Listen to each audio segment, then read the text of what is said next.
Hi, everybody. Today I'm going to have an interview with Zoya. Welcome, Zoya. Zoya Lu is a loving wife, devoted mother, relationship coach, and emotional freedom therapist. She's also a womb awakening teacher and facilitator, embodiment priestess, and the creatrix of Womb Moon Yoga, the way of life that helps women to feel free and joyful in their bodies and their relationships. Zoya is passionate about helping women to create happy lives and marriages by accessing, honoring, and embodying love as their true essence. Offering her services as a full-time spiritual teacher since 2004, has been a catalyst for healing and self-actualization to hundreds of women from all over the world. And I can also attest to that. Thank you, Zoya, for everything you do to me. And welcome. Thank you so much for your warm introduction. I'm so excited and so honored to be here with you, Melissa, and your community. Okay. As a start, would you mind if you give us a brief personal history of being a wife and how you became a relationship coach first? Okay. Well, I became a relationship coach just because I found this being a wife role quite challenging. Having been married for 15 years, I really know what it means to struggle in marriage. 15 years ago, when we just got married, and actually, for those who don't know me, it happened in Malta. That's how we know each other. And before that, I lived in Taiwan, and that's where we live now. So I left everything, a good job, my comfortable life, all my friends, and I moved to Malta to be with my beloved, where we got married. And then our marriage happened to be very challenging, to put it simply. I often felt misunderstood, heard, unappreciated by my husband. And we fought so much that I found it very hard to focus on my work. I was a full-time yoga teacher back then, and it would take me sometimes even weeks to really recover, so I could just start opening my heart again, to embrace my husband wholeheartedly, to then just have another something big happening and then start going down again. So I really know what it means to struggle in marriage, but also I've really learned through my personal experience first that it's possible to really restore mutual love, and just by changing myself, I've changed our relationship and our marriage to then inspire my husband to follow that lead. So eventually, just because I needed to learn how to do it myself, I've decided to really dive in this direction and became a relationship coach on top of, whatever I've had already before, being a healer, a therapist, and a yoga teacher. And I've studied with many different schools, also mystery schools, and been focusing a lot on the divine feminine. That's also very interesting. And I think most of us can actually really relate to it, because marriage is a struggle in the sense that you have to work to keep the love going. It's not just we're in love, you got married, and that's it. We tend to take each other for granted and so on. So it can become very challenging in our relationships to keep that love and to feel the love happening around us with our husband. We tend to think sometimes that love is just an easy thing and love should be natural. However, that could be a very disempowering belief, because that makes us think that then I don't need to do anything about it. I should be just enjoying this perfect relationship if we are in love with each other. However, it's very important to understand that though love is natural, just as health is natural, we still need to invest into love daily, the same way we invest into our own health. So love and marriage is not something that you get, it's something that you do to keep it successful. And so it's important to really make that commitment that I am prioritizing my relationship with my husband, not just, you know, my kids, but also my husband is as important as my kids. I know that being a mother myself, we all can make that mistake, especially at the beginning of our motherhood journey, because we are just so overwhelmed with taking care of that baby or babies, you know.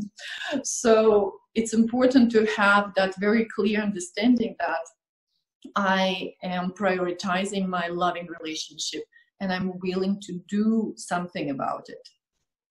All right. Have a visitor for our interview. Okay, so basically, yes, I think that is really true, because we tend to invest in our children, in our work, in our house, and yet we think that the relationship doesn't need investing because we took our vows and that's it. And, and it's going to keep on working on its own without us doing anything. And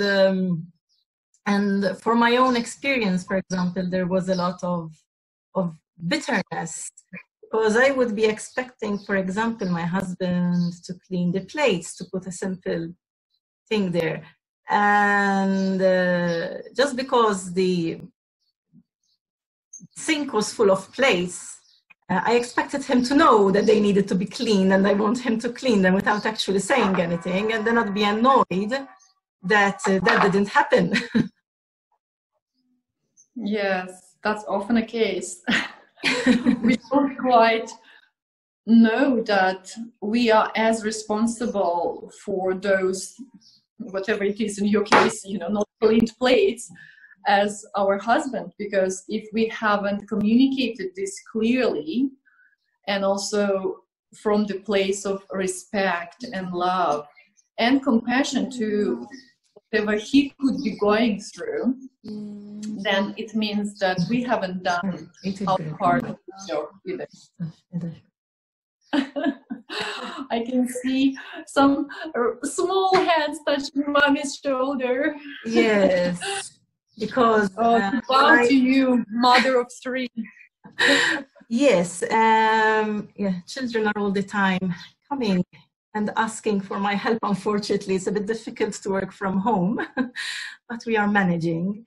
And yes, it's a blessing really to have them home. I really enjoy my time with them. But going to relationships, so obviously we would think that basically if our relationship is happy, generally we also have more happy children. But how can we relate that to our listeners so that they can really understand it in simple ways? Well, you know that happy children, happy marriage, all starts with happy me. Okay. And of course, we are influenced by our partner, by our children, and by many different people around us, and not just people, circumstances, and so on.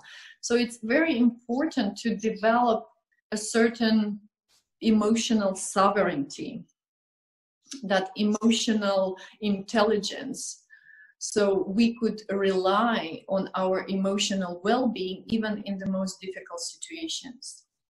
And I am a yoga teacher of many years and an embodiment priestess, and I truly believe that it all starts in the body. When we are in our minds, when we think something, or we are emotional it's something not tangible. It's very hard to change that.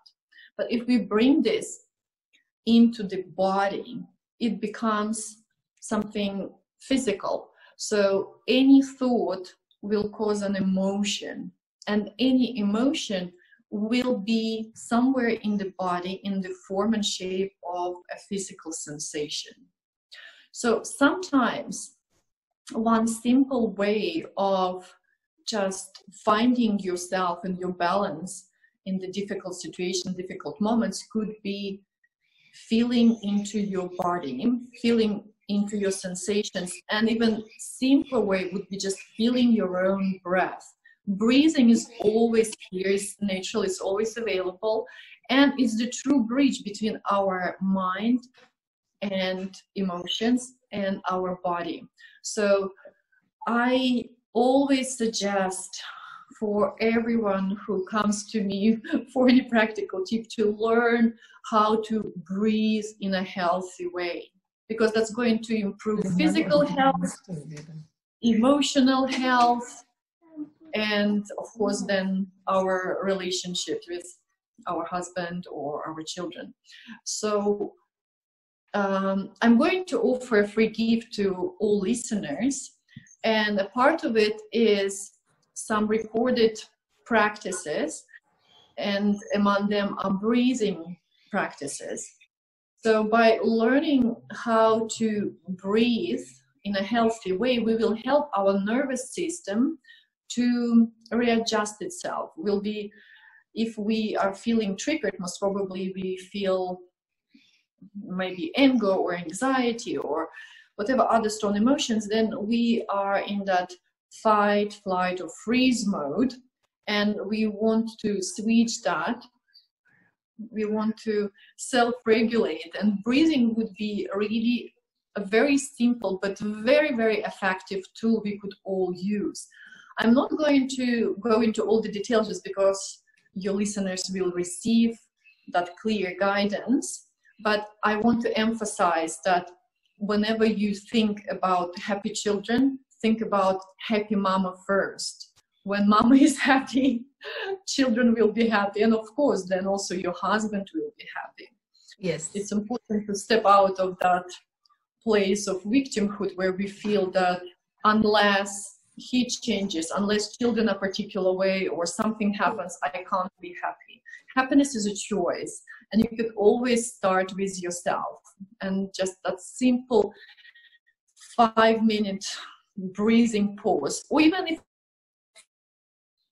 it could be in the midst of it all, you just choose to have those 5 conscious breaths. It's already going to change your energetic field, and it's going to then influence what's happening around you.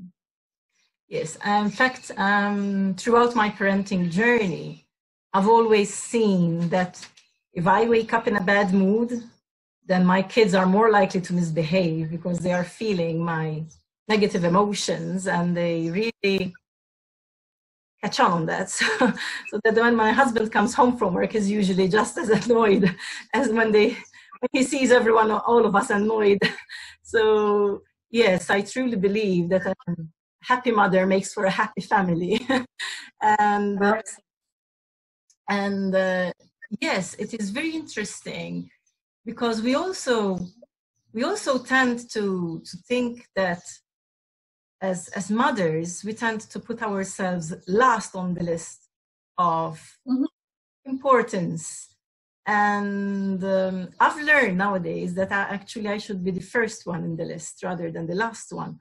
I still struggle to keep that. But yes, we tend to have our kids first, our work first, the house first, our husband first. And then somewhere in the very bottom rung, there would be us. And talking with you now, it kind of really made more sense why I should be the first and not the last.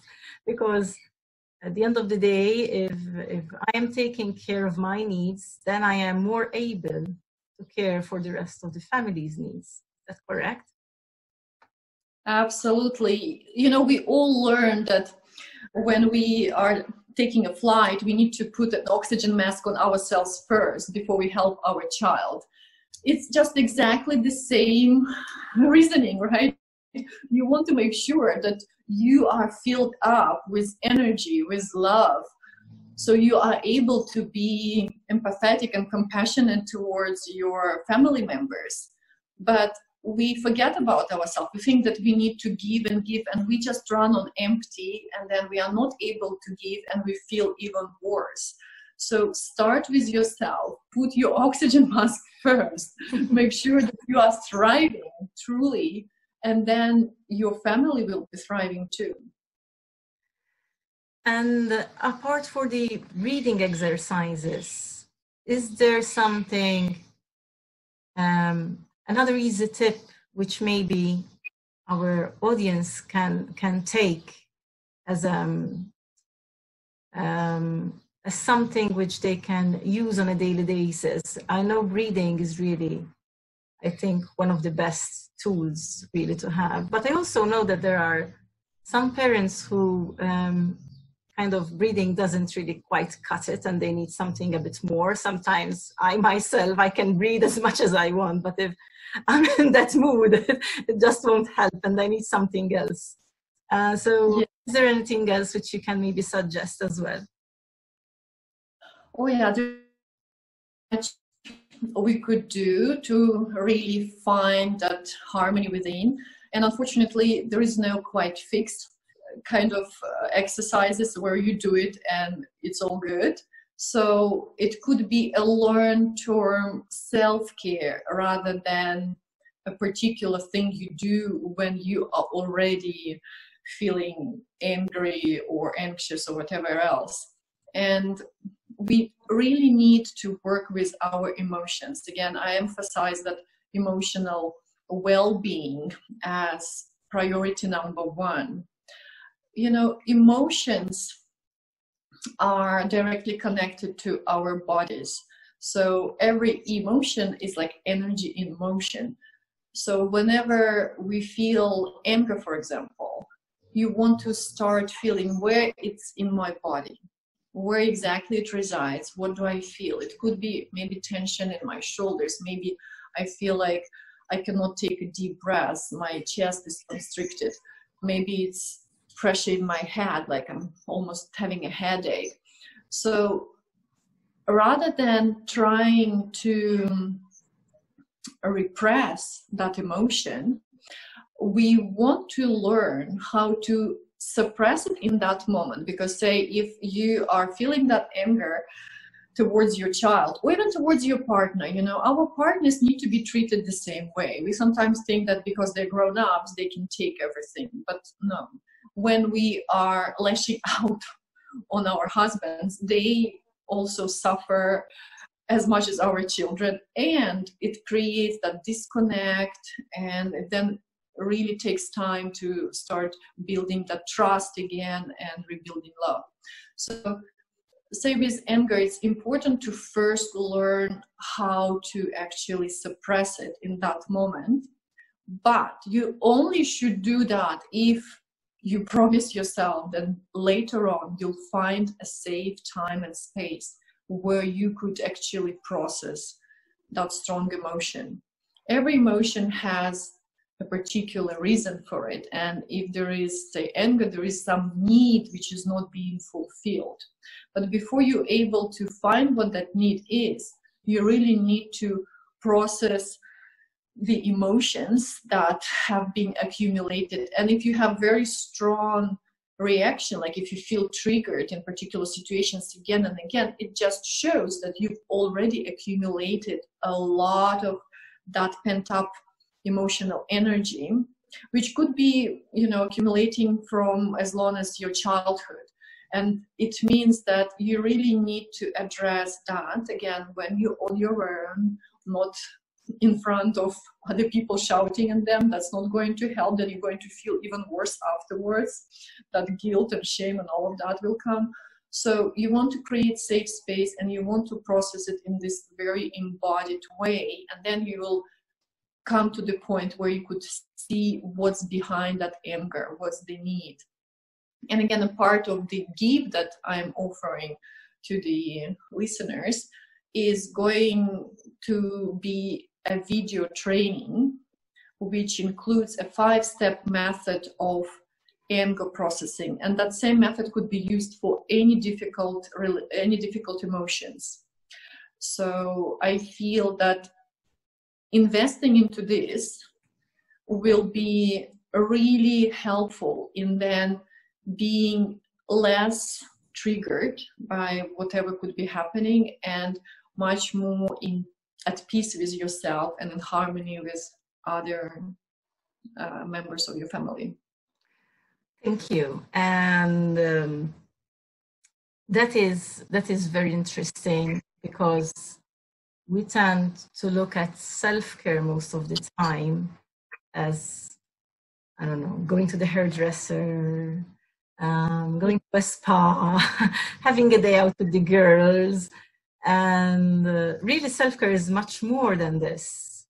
And the most important thing is the emotions, right? You need to work on the emotions. And most of our triggers are coming from childhood.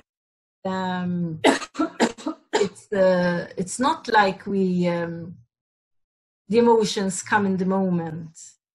The emotions are coming there because of trauma. I'm sorry, Bob. That's okay. Okay, so we were saying that self-care is not just going to the spa or to the hairdresser or going out with the girls. It is much more than that. And it is, I think, the most important part in self-care is the emotions, because we need to figure out why we are being triggered. And I guess most of our triggers come from unknown childhood traumas. Sometimes they might be known, but as a general rule, I think we don't even know that they happened.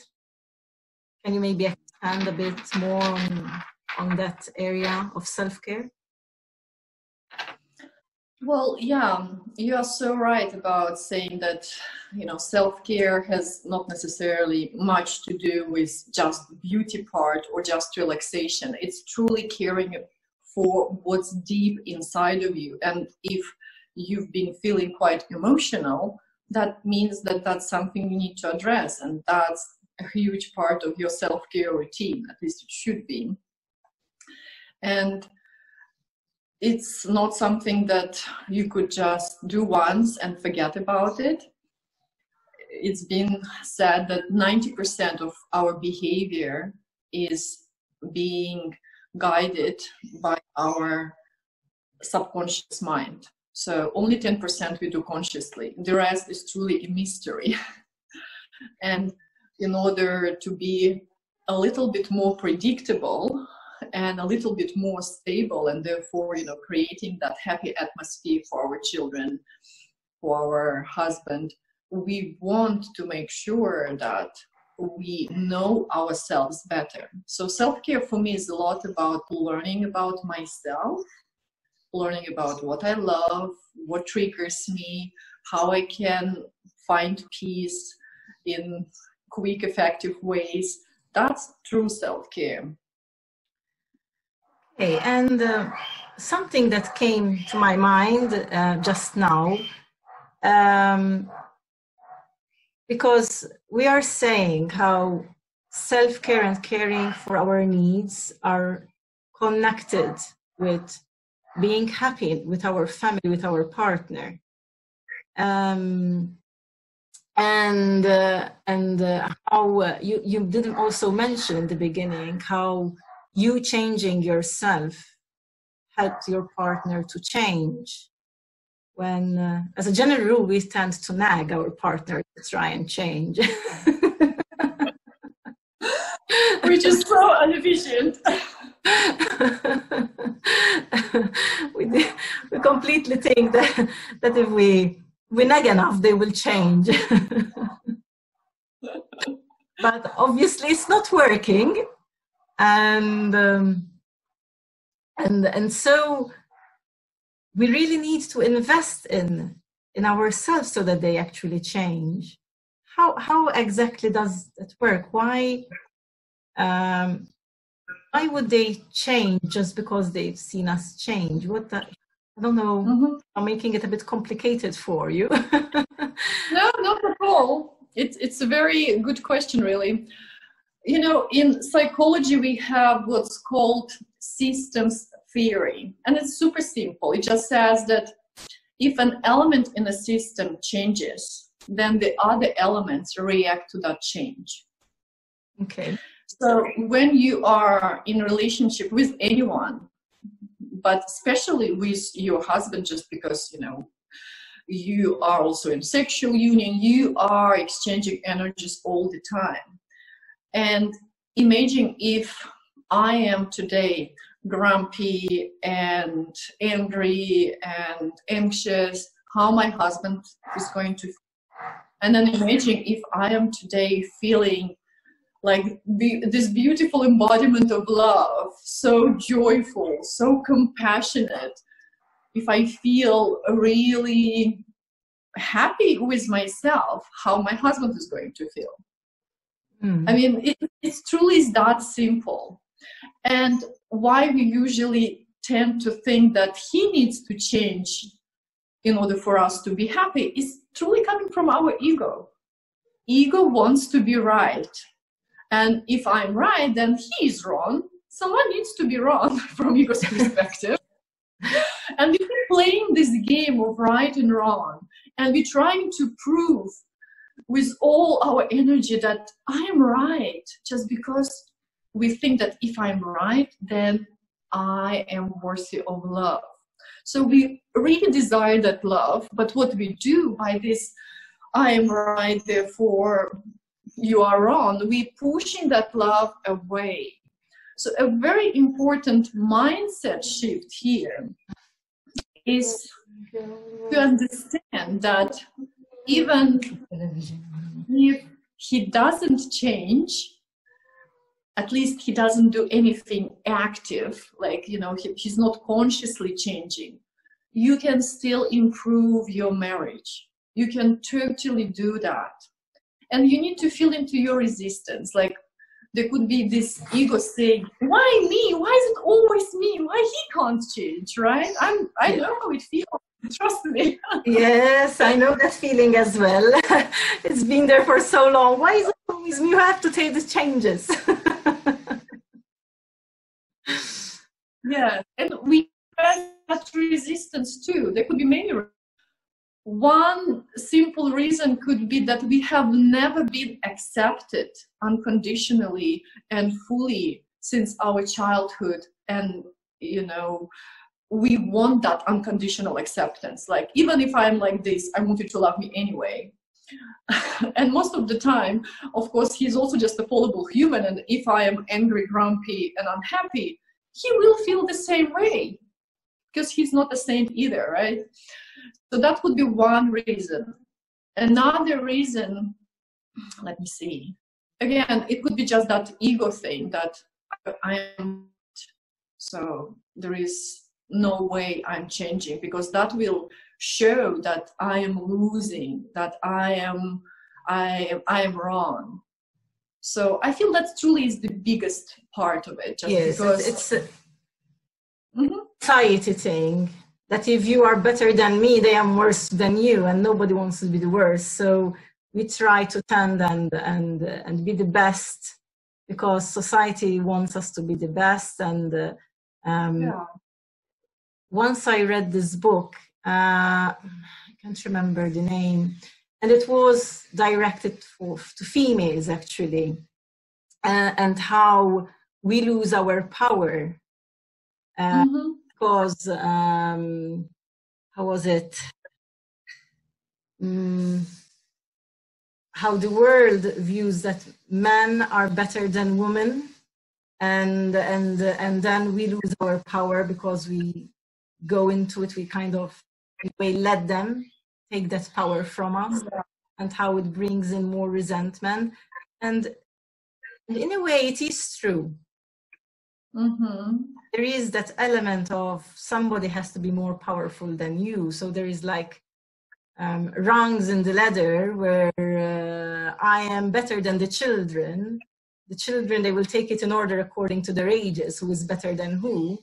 And then maybe there is my husband who is better than me. And society makes it that way. And we've been conditioned for decades about this. So it's very difficult to really get out of it and see that we are truly equal, the real way. Because while equality is mentioned all the time, personally, I feel that the way it is being portrayed, it's not the real equality, where we are treating each other the same, with the same respect, and giving each other the same amount of power without feeling threatened that somebody might be a bit better than us at some things. Yes. And this comparison and competition is truly, you know, like just being, you know, in our bones, just because, as you said, you know, it's been thousands of years of patriarchy where women were inferior to men. And it could come up in our marriages, but it's so harmful. It's truly destroying love. So there is a really good antidote to this. So you need to really let go of any comparison and competition, and do not think about your marriage as 1 + 1. So it's not, here is me and here is my husband. It's one big whole. So 1 + 1 is not 2, is 1. It's, you are serving this big body of love that you and your husband are creating together. So when you start thinking from this perspective, when you start looking at any situation from this standpoint, I am serving love here. It's not about me being right or him being right. It's me creating more love.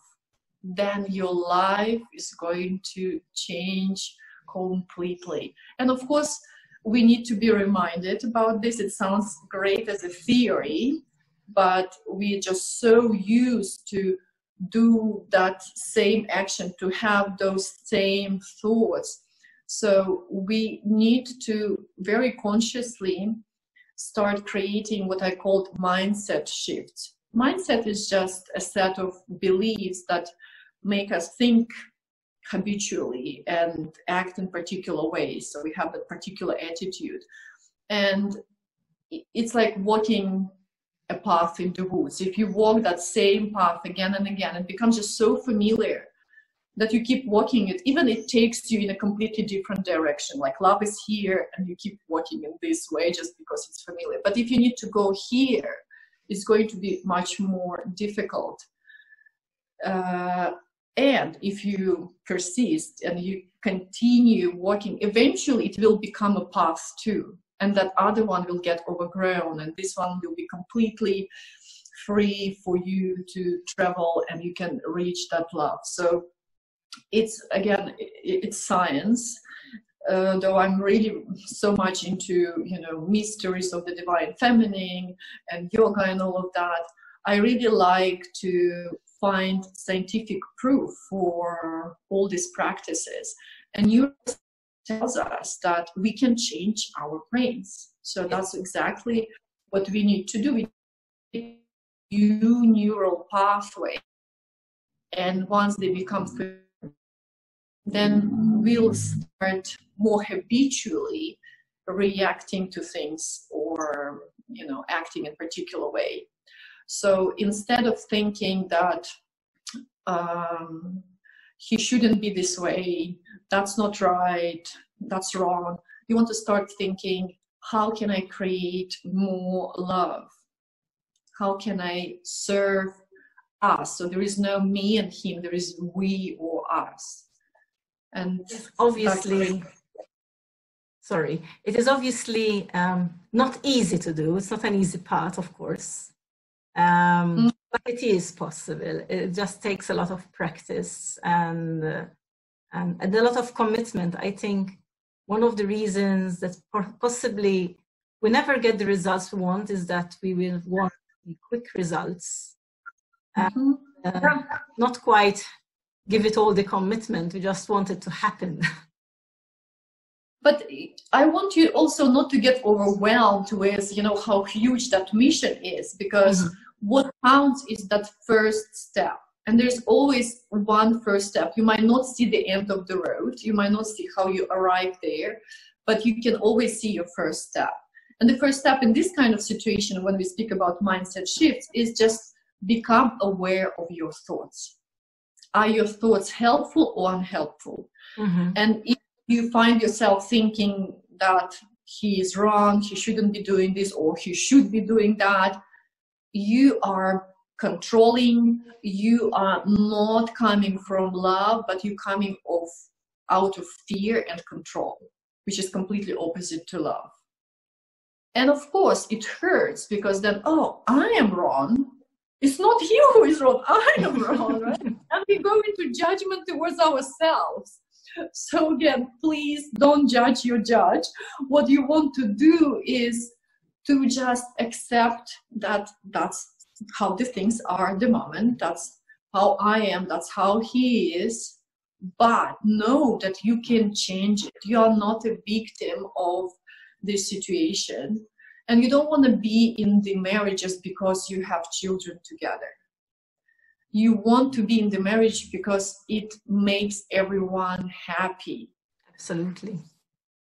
So it's very important to know that you are able to change your marriage and make it a happy marriage, so your children are happy too. And there are really practical ways and really doable, effective ways of how to go about it. Wow, this is all very interesting. I can go on for if you want. But I guess we should close at some point. And are there any other words of wisdom you'd like to give our listeners before we end our conversation for today, that they can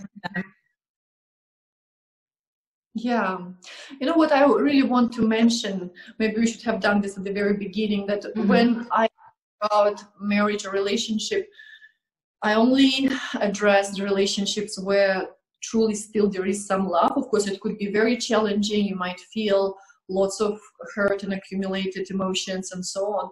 But I'm not speaking about abusive, violent relationships, because if there is abuse and violence, then you need to, get very clear decision and way out, because it's not going to serve you, it's not going to serve your children. Even if you're doing it for children, they will not say thank you for that when they grow up. So just know that if love is still present, you truly can become that goddess of love that is going to infuse your marriage with more and more love on a daily basis. And don't be afraid. It's just step by step, little baby steps. It's all that counts. And you don't need to always do it on your own. Your husband will start to reciprocate that love once he starts feeling it. Often it happens actually sooner than later. Women not expecting the results be so obvious so soon. So if you're interested in doing something, please just get that clear motivation why you do this, and don't do it just for children. Remember, your own happiness is as important. And then commit to this. Commitment is everything. Once you know why you do it, you want to commit and create more and more love. There is nothing more important in a woman's love than feel loved by her man, her partner. Because you might have great children, you might have great career, but if you don't have that beautiful love relationship, you are doomed to feel miserable. Women are very much relationship oriented, and we are very emotionally strong in the way that know, we can handle much more than a man can. So having that role, you know, in a family, you need to accept that it's my responsibility to start changing the emotional climate in my family, and my husband will follow. It's an honor, really, I think, to be women and have so much that we can offer to the families, to our families, and to the community in general, because it will obviously have a ripple effect all around. Yes, and that's the beauty of it. Imagine if, you know, your family is truly happy, and that family is truly happy, and how much happiness we can share, how much love we can share to the world. And knowing that it all starts with me should be very empowering. It sounds and it feels like responsibility, but it's beautiful ability to respond, right? Respond ability. So we are able to respond, and we should totally use that ability. And that's my hope for all of you who are listening, and that's my hope for our world, that there will be more happy marriages, more happy children, because we women are creating new generations, and therefore we are creating new earth. Thank you very much, Zoya, for joining us all the way from Taiwan. And there will be, Zoya kindly is giving us some free resources so that you can help yourself. And there will be a link at the end of this video, so you can just go and click there and take what feels right for you. And it will be a link also, I believe, to your website. So if they feel the need and wish to make use of your services, they will be able to do so from there, right? Yes, yes. And I have a YouTube channel, excuse me, with many videos. And I am also just happy to interact on Facebook, where we have a private and safe group for women, and we discuss everything related to women's lives. So the resources are there. Now it's up to you. Thank you very much. It's been very nice to talk to you. It's been very interesting. And I hope we will get again together for more chats like this. Thank you. It's my honor and pleasure. I really love you, Mel, and I love talking to you. And I hope that everyone will benefit from these little conversations. Thank you. Thank you very much. Bye. Thank you.